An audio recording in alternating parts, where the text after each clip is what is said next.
এইটাকে বলা হচ্ছে পেন্টোজ সুগার। হয়েছে? এইটা পেন্টোজের চেন স্ট্রাকচার। কি স্ট্রাকচার? এটা চেনের মতো আছে, তাই এটাকে বলা হয় চেন স্ট্রাকচার। তাহলে এইরকম ভাবে কোনো জিনিস থাকে না, সব সময় সবাই থাকে রিং স্ট্রাকচার। এইটাকে আমরা বুঝার সুবিধার্থে এরকম করে নিয়েছি।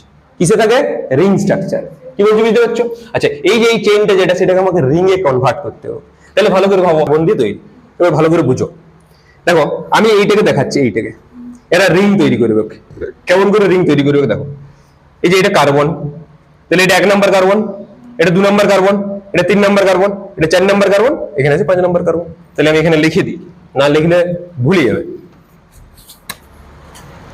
দেখো, এটা 1 নম্বর কার্বন, এটা 2 নম্বর কার্বন, এটা 3 নম্বর কার্বন, এটা 4 নম্বর কার্বন, এটা 5 নম্বর কার্বন। ঠিক আছে? 1 2 3 4 5। আচ্ছা, এবারে রিং তৈরি করে। রিং মানে এটাকে রিং বলা হয়। এরকম করে গোল তৈরি করে সেটাকে রিং বলা হয়। দেখো, রিং তৈরি এমন করে করে, দেখো ভালো করে বুঝো। রিং তৈরি এরকম করে হয় যে কার্বন তুমি ভালো করে গুনো, 1 2 3 4 5।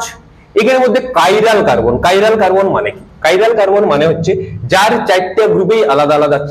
এই যে কার্বন, কার্বনের 4টে হাত, এইখানে এইখানে আছে হাইড্রোজেন, এইখানে আছে অক্সিজেন, ঠিক আছে, এইখানে আছে নাইট্রোজেন, এইখানে আছে অক্সিজেন। কি বলতে বুঝতে পারছো? এবার ভাবো না যে অক্সিজেন দুটো বন্ড হয়, এখানে ও এইচ করে দাও, তাহলে তো হয়ে গেল। এখানে এইচ, এখানে এইচ, ঠিক আছে? ওগুলো আমি বলছি না, ওগুলো বলছি না। এইটা জাস্ট যেটা বলছি ভালো করে বুঝো। এই যে মৌলটা আর এই মৌলটা, দুটো মৌল এক হয়ে গেল। কিন্তু যদি চারটে হাতেই আলাদা আলাদা জিনিস থাকে, এখানে ধরো আমি সালফার দিয়ে দিলাম, আমি যা খুশি বললাম, এটা কি বলছি বুঝতে পারছো? তাহলে এই যে চারটে গ্রুপে আলাদা আলাদা যদি থাকে, তাকে বলা হয় কাইরাল কার্বন। কি বললাম বুঝতে পারলে? তাহলে কাইরাল কার্বন এখানে বুঝতে পারছো কোনটা? তাহলে যার চারটেই আলাদা আলাদা গ্রুপ থাকবে। জাস্ট এই কার্বনটার কথা ভাবো। এই কার্বনের এদিকে কি আছে, এইদিকে কি আছে, এইদিকে কি আছে? হ্যাঁ, এটা কি আছে? বলো বলো বলো বলো। আর এখানে কি আছে? CH2OH। ঠিক আছে? তাহলে চারটে গ্রুপ আলাদা আলাদা হলো। তাহলে যখনই এরকম চারটে আলাদা আলাদা গ্রুপ হয়ে যাবে, সেটাকে বলা হচ্ছে কি? Chiral carbon.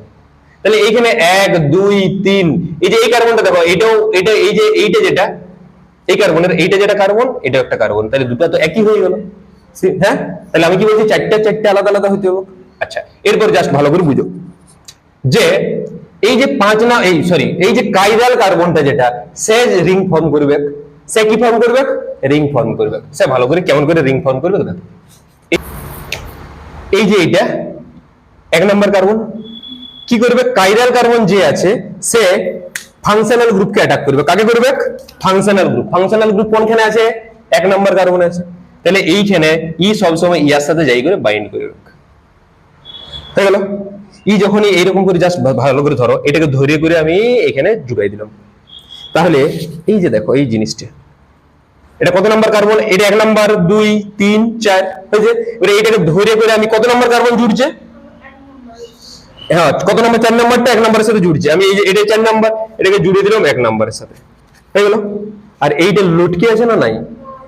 এই কার্বনটা লটকে আছে না নাই? এবারে জাস্ট ভালো করে লটকে থাকা জিনিসটা এটা ভালো করে যেটা বলছি বুঝো। আগে এখানে বন্ড আগে ঠিকঠাক করে নাও। আচ্ছা, ই যখন ইয়ার সাথে বাইন্ড করবে, তখন ইয়ার বন্ড কটা হচ্ছে দেখো, 1টা 2টা 3টা 4টা, আর ই বাইন্ড করলে 5টা হলো না? কার্বনে 5টা বন্ড হতে পারে? হতে পারে না। তুমি জাস্ট এখানে অক্সিজেনটা যেটা, এখানে ভালো করে দেখো, এই অক্সিজেনটা এখানে মাঝে দিয়ে দাও। হয়েছে? আচ্ছা, এখানে অক্সিজেন ছিল কি শুধু? ও এইচ ছিল না? এই যে এই এইচটা যেটা, সেই এইচটাকে তুমি এইখানের সাথে জুড়ে দাও। এই এইচটা যেটা ছিল, হ্যাঁ, তাহলে এই এইচটা যখন জুড়ে দিচ্ছ, একটা বন্ড এখানে সার্কেল এলো। তাহলে অক্সিজেনের এখানে দুটো বন্ড হয়ে গেল ফিল আপ। একটা এই হাইড্রোজেনের সাথে করলো, আর একটা এই কার্বনের সাথে করলো। এরপর দেখো 1টা 2টা 3টা, এই যে কার্বনের সাথে আছে 3টা, আর এই দেখো এই অক্সিজেনের সাথে একটা আছে 4টা। তাহলে জিনিসটা ভালো করে দেখো, এরকম হচ্ছে না?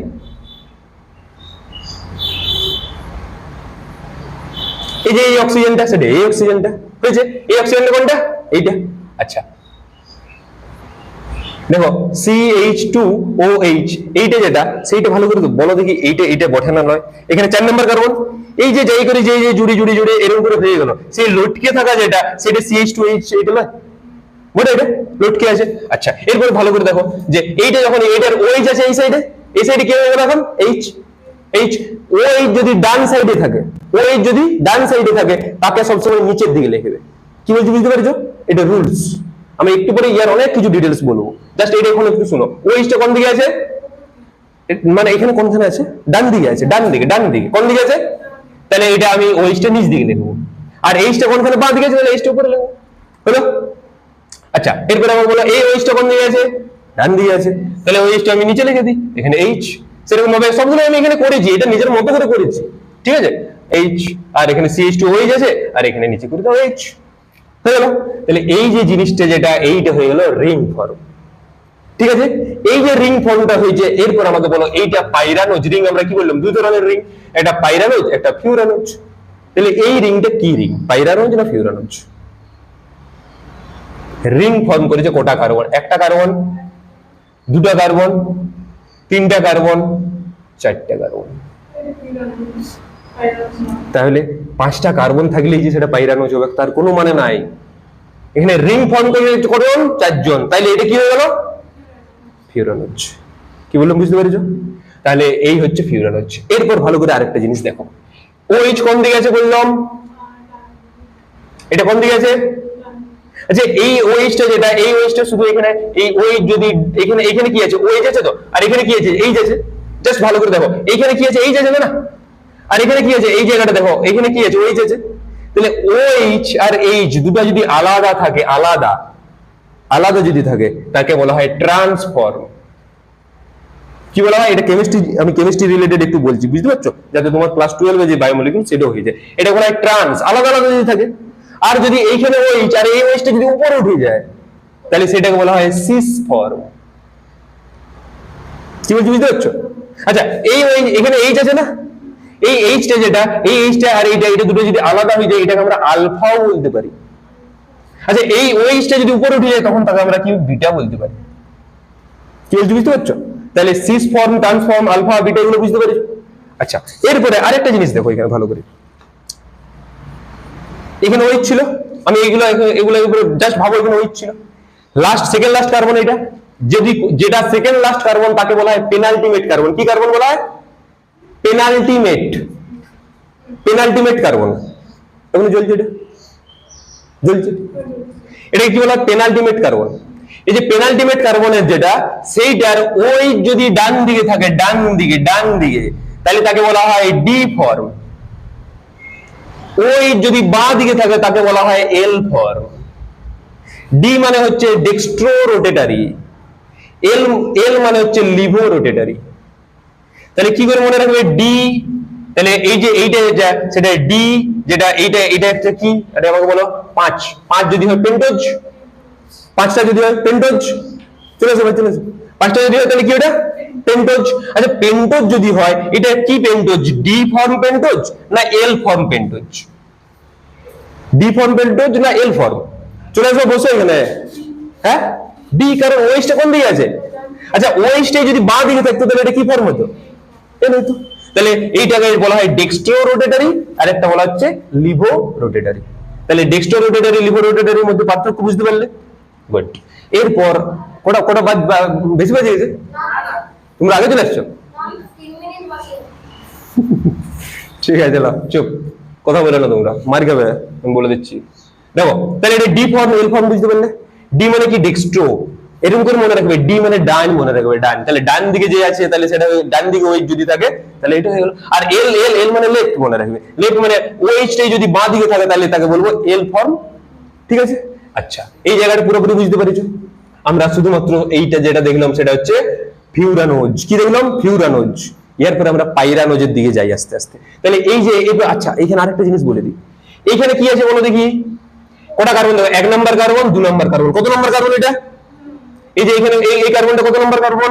আচ্ছা, এইগুলো কিছু নাই দেখাচ্ছি এরকম ভাবে, এখানে কার্বন আছে, এগুলো সব কার্বন আছে তো, এগুলো সব কার্বন দিয়ে যুক্ত, এগুলো সব কার্বন দিয়ে, কার্বন, এগুলো সব কার্বন।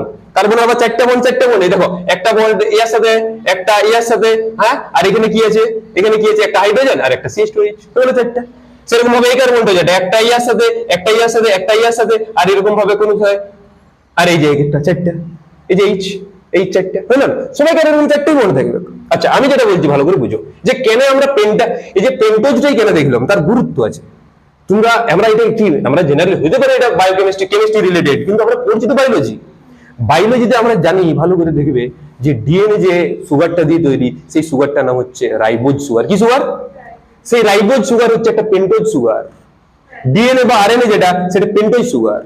কিন্তু ভালো করে দেখো, ডিএনএ এইখানে যে সুগারটা থাকে, সেই সুগারটার নাম হচ্ছে ডিঅক্সি রাইবোজ। তাহলে এই যে সুগারটা এখানে দেখতে পাচ্ছ না, এই সুগারটা হচ্ছে একটা রাইবোজ সুগার।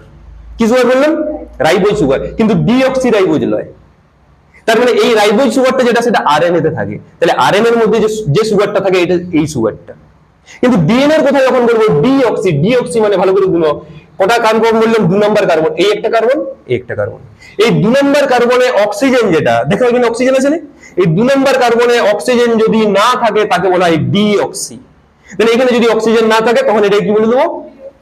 তাহলে এই যে ডিএনএ তে থাকে এই সুগারটা, যখন আমি অক্সিজেন দিয়ে দেবো, এই সুগারটা কোথায় থাকে? আরএনএ তে। যখন এই অক্সিজেনটা তুলে নেবো, এই সুগারটা কোথায় থাকে? ডিএনএ তে।